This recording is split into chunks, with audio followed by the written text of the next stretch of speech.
Ortiz. Marco Ortiz, que es Ranger arquero de aquí en Dragón Rampante. Aquí Mark nos está enseñando, bueno, viene vestido de Ranger guardabosques inglés del siglo III, De 13-14. 13-14 más o menos. Y pues Mark, nos describes el vestuario, las Está necesidades el protector de antebrazo para el arco. para arco, porque independientemente del agarre, hay gente que lo agarra muy holgado, pero hay gente que tiene un agarre más recto, entonces la cuerda roza. Entonces, el roce de una cuerda de un arco Te potente quema. literalmente arranca la piel. O sea, Exactamente. es un arco típico longbow inglés. El diseño, desgraciadamente, no es el material original, ya está. ¿Qué material Es madera de hickory, es una madera muy. De nogal. Sí, muy flexible, muy resistente, muy fácil de trabajar. El tejo, que era el material original, la parte que es tóxico, la savia es tóxica, se usó tanto en Inglaterra que los bosques ya estaban acabando, entonces quedaron bajo protección de la corona inglesa y se requiere un permiso especial de la corona para trabajar, y solamente artesanos especializados ya los trabajan, que es una madera laminada natural. La madera más externa tiene una textura más elástica, mientras que la parte interna es más susceptible a la compresión. Entonces Es la ideal para hacer arco. pues sí, es un laminado natural, no hay que usar resinas, no hay que usar nada. Pero el extenso uso, Guerra de los 100 años y toda la fama de arquero inglés se lo faltaba. Sí, las flechas de que son nuevos. Son de pino, estas son de pino. Son de pino. Ajá. Son de 32 pulgadas, yo es la medida que uso. Además está perfectamente recta. Yo les quiero decir, es una flecha que está muy bien trabajada. La punta obviamente es acero. Esta es de práctica, no es una punta tradicional de cacería ni de combate. Esta es de práctica, pero no deja de ser una punta peligrosa por la potencia del arco. Incluso un arco de 10 libras, de 5 kilos, puede matar a alguien si no se trata con el cuidado debido. Es como un cuchillo. O sea, un cuchillo incluso en manos de un niño puede cortar la garganta a alguien. O sea, no es un juguete. Mark, ilústranos a qué te refieres con el libraje. El libraje es la potencia que tienen los arcos, es equivalente a la fuerza que se requiere para tensarlo. Este es un arco de 45 libras, a grosso modo son unos 22 kilos. Es equivalente a tener que con un solo brazo jalar 22 kilos de un golpe y hacerlo repetidas veces. Míticamente los arqueros ingleses podían usar arcos de 80 libras, pero ya era un arquero que, por ejemplo, ya era mayor de 30 años, había estado tirando con arco desde casi poder caminar. Es el ejercicio, sería aproximadamente 40 kilos, más o menos. Es como levantar un niño pequeño también de la cintura. Y los míticos que dicen 120 libras es al levantar a un adulto, 60 kilos. Digo, eso se piensa que más bien la madera que se encontró alguna vez era de 120 libras, pero porque cada arquero tallaba su propio arco a su necesidad, conforme cada arquero se le entregaba una madera en bruto. Él tenía que tallarlo. Él tenía que tallarlo a como se acostumbrara. Y él podía hacer el estilo longbow, que es el que le llaman corte en D, porque si se corta esto transversal, es una D, es un lado plano y un lado curvo. Existen los flat bows que son un tipo de arco más común, que es plano y plano. Entonces, un arquero medieval, independientemente de la profesión, tenía que saber escoger la madera en el bosque para su arco. Tenía que tener principios de carpintería para saber cómo, con algún instrumento, irlo tallando, trabajando. Tendría que saber un poco cómo ir trenzando la cuerda. ¿La cuerda de qué es? Bueno, este es moderno, nylon moderno, pero tenía yo algo que era tendón de animal. Que podía ser también de otros materiales, pero te requiere un material que aguante varias veces el uso. El tendón de animal, por ejemplo, el tendón de caballo, el tendón de vaca, es muy buen material. Se cortan las tiras del tendón, se dejan secar y se van tejiendo como se teje una cuerda normalmente, así enrollándola. Ya después se flecha, se torcha. El torchar es amarrarle hilo, que aquí es donde se va a embonar la flecha para que no se esté deshilachando. va esta protección extra. Digo, porque aquí es media hora. Así ya se asegura que el culatín o knob, como se le llama, que es esta parte de acá, y realmente se sostiene por el solito. No tengo que yo hacer ningún movimiento, no tengo que, porque mi labor con los dedos es simplemente jalar la cuerda. Dactilera, esta es una dactilera. Hay distintos tipos, la más común era la dactilera.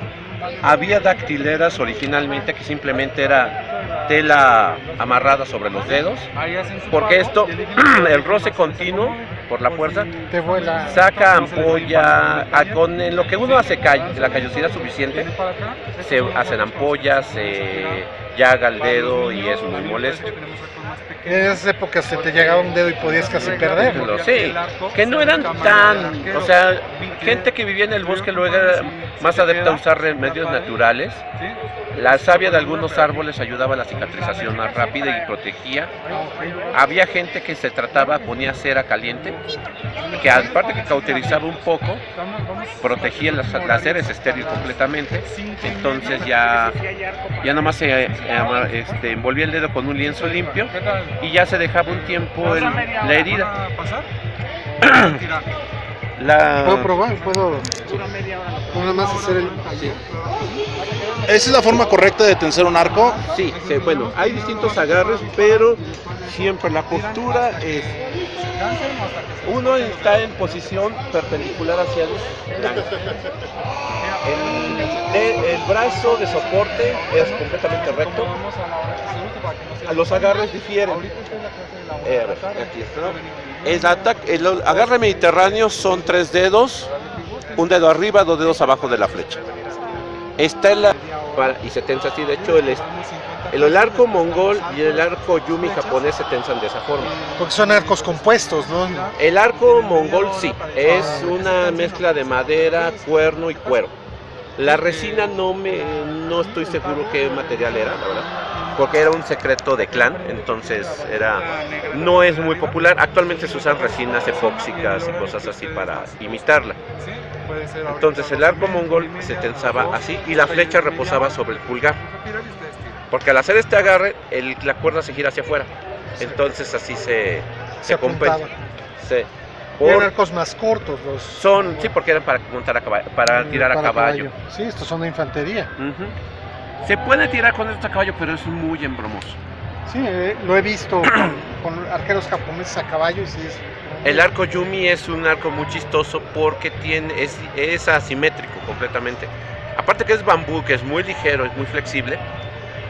Es un arco que mide 2 metros, 2 metros 10 y se toma del lado más cercano hacia la parte de abajo. Y es completamente asimétrico porque esa parte que se tensa con pulgar, queda una parte muy larga hacia arriba. Sí, y así va. Miras desde acá, ¿no? Desde la cabeza. Desde aquí. De aquí, sí. Y aún así la agarra es muy abajo, porque se agarran asimétrico. La mayoría de los arcos se procura que se agarre central. Los arcos más notorios fueron históricamente el inglés, El longbow, como este. básicamente el longbow, el arco mongol y el yumi. Los demás arcos no es que no hayan sido buenos arcos, lo que pasa es que fueron la influencia que tuvo y el tipo de madera que tuvieron la suerte de tener. Los arcos egipcios, asirios eran muy buenos, pero el material de la zona es muy... Tienen arcos cortos. Aparte de ser arco, el largo corto de un arco no influye tanto en su potencia, es el material. Las maderas que se encuentran en el África mediterránea y toda esa zona son casi siempre palmeras y es una madera muy suave. Entonces sí se pueden hacer arcos, pero son muy poco potentes, de 20 libras máximo. Se da muy poco resorteo entonces. Sí, da muy poco alcance. Si se fijaban eran arcos que la mayor parte eran batallas de aquí al otro lado, mucho en diagonal. Este arco con esta potencia agarra del lado largo del valle de lado a lado. Estamos hablando de unos 300 metros de tiro. Más o menos en el ángulo correcto y sin viento en contra a favor, son 300 metros en diagonal, un arco de 45. Ok. Un warbow o longbow de guerra, estaba llegando al medio kilómetro en condiciones apropiadas. Pues estamos hablando de que en Agincourt y en Crecy y en Poitiers fue lo que determinó, porque estamos hablando que aunque sea caballería, aunque sea infantería corriendo, tenían que recorrer medio kilómetro antes de llegar. Entonces eran oleadas sobre oleadas de flecha. Y como alfileteros.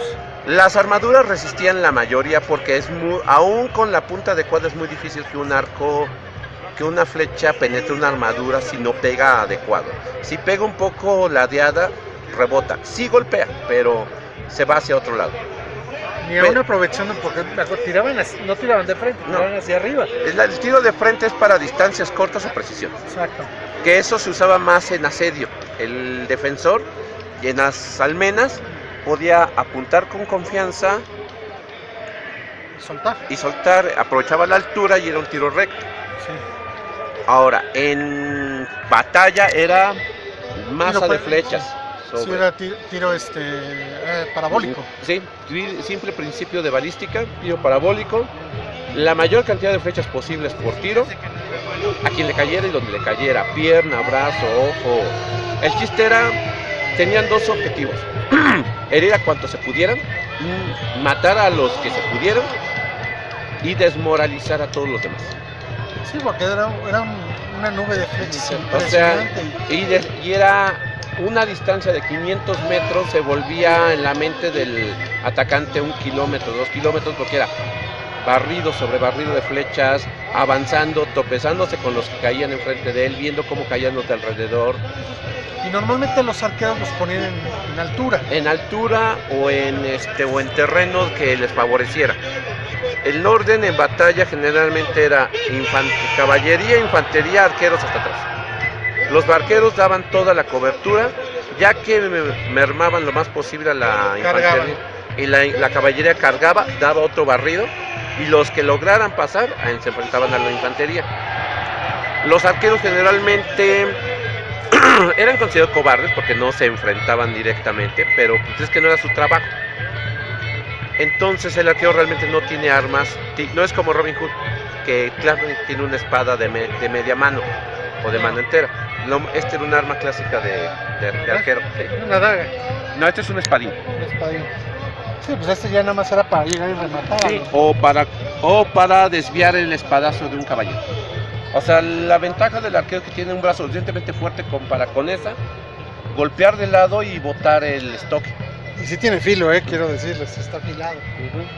Sí. La daga es más como esta. Está preciosa, la verdad. Sí, esta sí es. El espadín como la daga no tienen que tienen peso en la empuñadura. Es parte balance y parte de que si el soldado tiene demasiada protección no lo puedo cortar. Es corto, no lo sirve, golpeo al casco, al pecho. El chiste es sacarle el aire y botarlo. ¿Por qué? Porque yo no me voy a pelear con él directamente, yo voy a huir. Porque hay una bonita anécdota de dónde viene el símbolo de amor y paz. Reta que hacían los arqueros antes.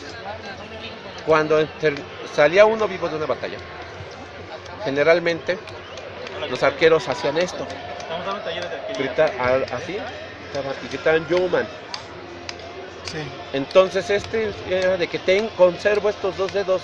Sí, que de hecho era algo que te iba a comentar. Digo que cada vez cuando capturaban arqueros les cortaban estos dos dedos para que no pudieran volver a usar un arco. O sea, se podía.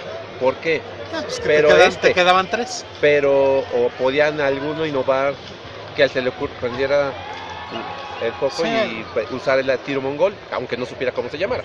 Pero si le tomó varios años acostumbrarse a esto, acostumbrarse a usar estos es otra vida. Generalmente se acaba su vida como arquero útil.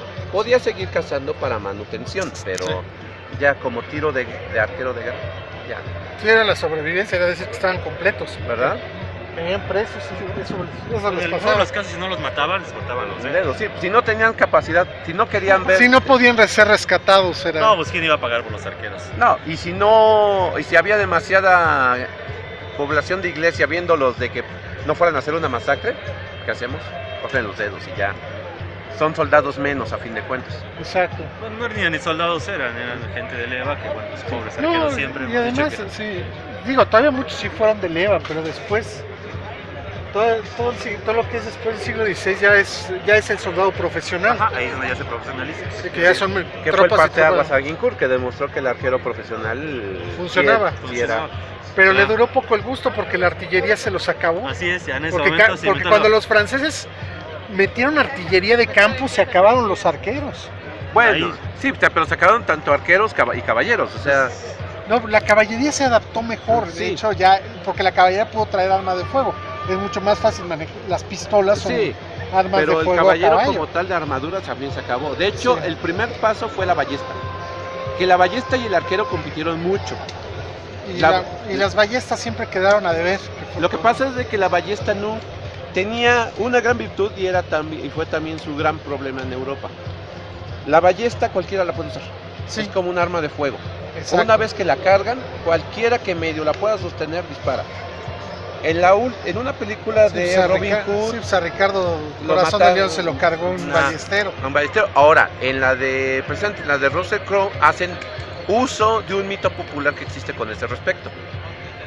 No se ubica en la escena donde le dan el impacto de ballesta a Ricardo, Sí, el que se lo da es un cocinero.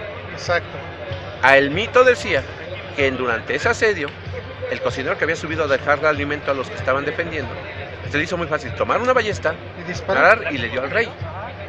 Entonces el clero y los demás nobles dijeron, no, como un cocinero Puede matar al a un rey. O sea, un cocinero mató a un rey. O sea, no en la forma clásica de un veneno, no. En batalla con una... Entonces la iglesia prohibió la ballesta. Nadie les hizo caso. No pues. era un arma para matar cristianos. Había quien se pasaba las instrucciones de la iglesia. Sí, pues en Crecy el problema precisamente fue que los franceses habían contratado ballesteros genoveses que se pusieron en primera línea. Y el problema es que los caballeros franceses dijeron, ¿cómo? Los plebeyos adelante de nosotros no. Y en lo que hicieron la primera salva de los ballesteros, y en lo que cargaban la caballería cargó, y se los llevó entre las patas su propia caballería. Sí, Exacto. era- Y la son- velocidad. Son 5 tiros en promedio de arco contra uno de ballesta, sin Más embargo. o Más. menos, sí. En arquero no profesional como nosotros que Exacto. nos dedicamos a esto, uno de nosotros dispara 5 tiros en lo que alguien tira y recarga una ballesta. Exacto. Nosotros hemos hecho algunas prácticas justo para tratar de recrear. Eso es lo que tratamos de hacer nosotros en la recreación. Es decir, bueno, la teoría y la historia dice que cargaban tanto, a tal velocidad. A ver si es cierto. A ver, es cierto, entonces lo que nosotros tratamos de hacer justamente, tenemos ballestas, tenemos arco. Vamos a ver qué capacidad, obviamente sin ser profesionales, puede realmente ser tan ciertos estos datos.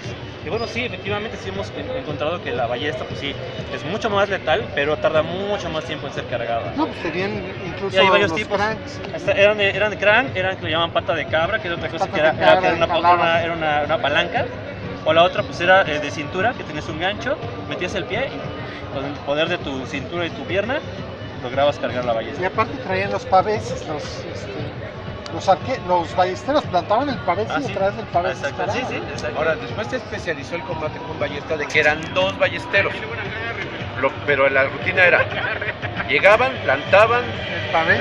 Ajá, y uno disparaba mientras el otro cargaba. ajá, exactamente. Se Y derrotaba. le pasaba la ballesta ya cargada y el otro le pasaba la ballesta ya La usada. descargada. Entonces lograron hacer un ritmo doble más veloz, pero aún así no igualaban a ¿Y arqueros. traen ballesta ustedes? Aquí No. ahorita no la traen. No, nosotros no la tenemos. Oye, Dan, Ardemán Son no bien trajo la peligrosas. ballesta, ¿verdad? Son muy peligrosas las ballestas, ya no, o sea, nos da un miedo, un terror traer las ballestas. Ah, ok. Porque, No, o nada sea, más. cargada así. O sea, Sí, ¿sabes se te lo va un peligroso que es tener una ballesta? Esto por lo menos tienes que jalar. Sí, y además Pero una lo puedes ballesta- traer descargado sin problema. Una ballesta cargada Una es- ballesta cargada es una pistola. peligrosísimo. O sea, sí, seguro, además.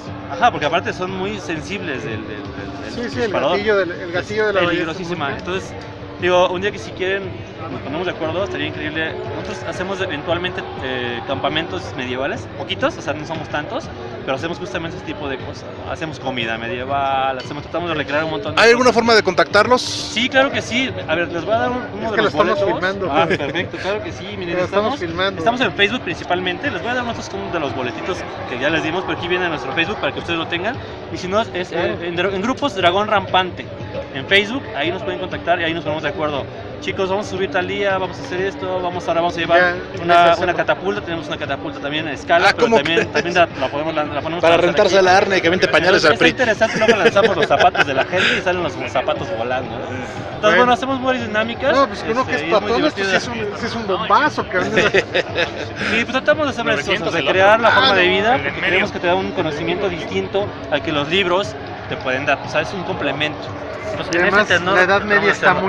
muy mal llevada porque el Renacimiento, El Renacimiento y el Renacimiento, quién sabe, fue en la Ilustración donde Le pusieron la torre a La la, Edad sí, la Edad Media, Media, sí. ahí le pusieron oscurantista y pues cuál, la verdad es que no es cierto. Sí, Ayer decíamos, bueno, los lentes, las gafas se inventaron en la Edad Media. sí. Los relojes de mano, mecanismo sí, se los inventaron en la Edad Media. O sea, hubo un montón de cosas que se inventaron. Las Había- universidades se inventaron en la Edad en la Edad Media. Media. Entonces, o sea, ¿cuál es En el mundo árabe. Y sí había medicinas. No, y después en el occidental. Había medicinas, había limpieza, sí había limpieza. Sí, El ahora, mito chicos, de que estamos todos talleres de eran alquería, sucios era... si les interesa. Ya, sí, Cuesta había 50 comunidades, pesos. obviamente. Las ciudades eran más sucias que el Pues cacao. sí, las comunidades sí tenían un buen río cerca, eran de que por eso la ropa tenía que ser burda y gruesa, porque aparte la lavaban a golpe. Y usaban plantas de la zona que generaban espuma. No, ahorita no me acuerdo cuál es No la te planta. preocupes, luego nos Eh, acordaremos. pero había unas plantas que generaban como espumita. Y con eso lavaban. Y usaban un poco de sebo. Entre sebo y esas plantas generaban un como Formaban jabón. E incluso se creaban jabones con aroma.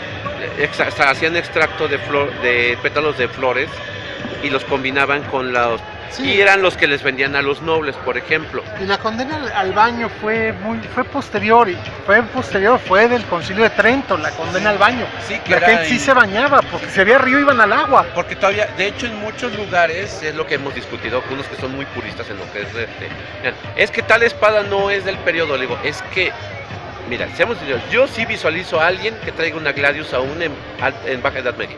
Sí, Porque o había... una espata romana Sí, también, que porque era más larga.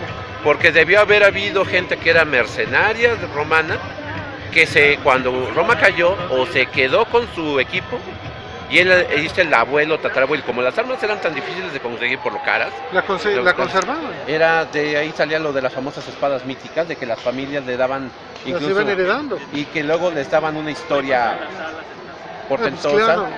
claro, todo el mundo, nadie va a decir que usabas la espada para cortar puerco. Ajá. Como alguien decía, que Excalibur básicamente era una espada romana de las últimas que se crearon. Es una espata. Ujú, Sí, porque los romanos dejaron de usar el gladius por ahí del siglo III ajá, y empezaron a utilizar la espata porque ya no les daba para el combate. ujú. Entonces hay quien dice que el mito de Excalibur es que era una espada de excelente calidad y que si las comparan con las espadas mal forjadas de posterior, por eso las rompían. Y dicen que de ahí viene el mito de Excalibur. Sí, rompehierro. Ujú. Entonces, pero decimos, una gladius no es mala traerla, ¿por qué? Porque la familia de a lo mejor, o la encontró en un campo de batalla, o la heredó de un soldado romano que se dedicó al campo a la larga. Sí, y además yo creo que había cualquier variedad de armas en la Edad Media, no era la estandarización de armas es hasta el siglo XVIII. Sí, y eso ya fue con la milicia, pero en el campo debieron seguir usándose armas. Todos, eran artesanales todas las armas en general. Sí, este cuchillo. Este es un estándar de cuchillo que es utilitario. Sí, pues cuchillo para comer, para cocinar, ¿sí? para cortar cualquier cosa, para tallar madera. Sí. Hasta para sacar puntas de flecha de algún animal. No, para sí, pues, para partir fruta. O este cuchillo se amarra bien a una vara, una pértiga, y tengo un arpón para pescar, o una lanza para defenderme. Exacto. Sí, en la Edad Media no puedes decir que había una estandarización de armas. No, por ejemplo, en ropa, yo traigo uno más que puedo esta es una cantimplora hecha de piel y está endurecida con cera de abeja. Es bastante impermeable, conserva fresca el agua, bastante como te llama la cabeza. Y es muy fácil de hacer porque es cocida, ya después se le mete la cera y se pone en un horno y ya con la cera derretida se le va dando vueltas hasta que se enfría y ya queda bien bañada por dentro de cera, y después afuera también se le vierte la cera caliente y un tapón corcho o de madera completa. En este caso usé corcho porque es más práctico.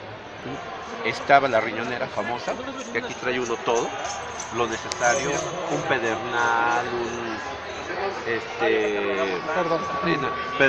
trae uno pedernales, trae las fundas del arco. ¿Qué traes todo para proteger? Esta es la funda del arco propiamente, aunque parezca más una cinta de adorno. No, pues sí, por el ancho me parece un poco. No te apures, Mark, está enredada con tu mochila. Sí, y esta es la mochila de peregrino, que es básicamente lona y cuerda, pero aquí ya puedo yo traer todo lo que necesites. sí, aquí traigo yo mi comida, traigo adentro otra bolsa con utensilios, por ejemplo, porque se entiende que un ranger se la pasa la mayor parte del tiempo en el campo, entonces haciendo sus rondas, haciendo menester y medio. Entonces traigo otra bolsa y ya traigo un plato Con escudilla y todo. Una escudilla con tu cuchara. ¿sí? Traigo mis- Viene muy bien equipado, Mark, con todos los aditamentos bastante originales sí. del medievo. O sea, la idea es hacerlo Lo más cercano lo posible. Ya uno puede traer en un lienzo, puede traer uno envuelto queso, un queso maduro de lo que se dé en cualquier granja, pan de hogaza, de centeno, de lo que sea, y es lo que uno va comiendo en el camino. Un almuerzo Sí, ligero. está con maciza, no era usual en esa época. No, era, Falta de tortillas. o sea, una manzana, por ejemplo, si en la aldea se daban frutas, entonces ya, y es para estar en el día. Si uno tenía un poco más hambre, bueno, cazaba un conejo, lo ponía a cocinar, Lo que encontraras, ¿no? un conejo, una codorniz, etc. Cualquier cosa, Marco, digo, estamos- la página del grupo también de rato en rato, pues, nosotros recomendamos libros, ponemos referencias de dónde nos tomamos los nuestros, para que la gente no crea que nos lo inventamos, sino ahí Exacto. hay datos históricos. ¿Dónde se documentan? Exacto, tanto de la Inglaterra medieval, los escritos de Salisbury son muy buenos. Si encuentran buenas traducciones al español, porque el inglés antiguo sí es muy rebuscado, Es muy difícil, sí lo sé. Sí, pero Chaucer no era las prácticamente crónicas de fácil. Salisbury vienen desde el siglo XIV, si no mal recuerdo. Los cuentos de Canterbury Sí, también. Entonces, todos esos son una buena referencia porque son muy ilustrativos del bestia de tanto, de tal tela, de tales colores. Esta, perdón, nada más por curiosidad, ¿qué tela es esta? Esta, bueno, intenté que fuera una estela tipo lona, ¿cómo se llama? Paño de lana. Paño de lana Pero- tejida burda. Sinceramente, muchas de estas telas, como es muy difícil encontrar las telas originales, yo en lo personal uso telas de tapicería. Eso era lo que te iba a preguntar. Dan muy buena idea del tipo de tela y ayudan bastante a la visual. Ah, ok. Digo, cuando se puede conseguir la tela original o lo más cercano a la tela original, por ejemplo manta, por ejemplo lanas, adelante. Las telas burdas son difíciles de conseguir, actualmente son muy caras. Antes eran baratas, pero ahora como ya se consideran artesanales, ya son muy caras de conseguir. Bueno, Y la mayoría es europeo, es el problema. Y es venta en euros y el euro no es barato. Para salarios en euros. Sí. Ok, Mark, pues una vez más te agradecemos mucho. Hasta Muchas pronto. gracias, Ustedes,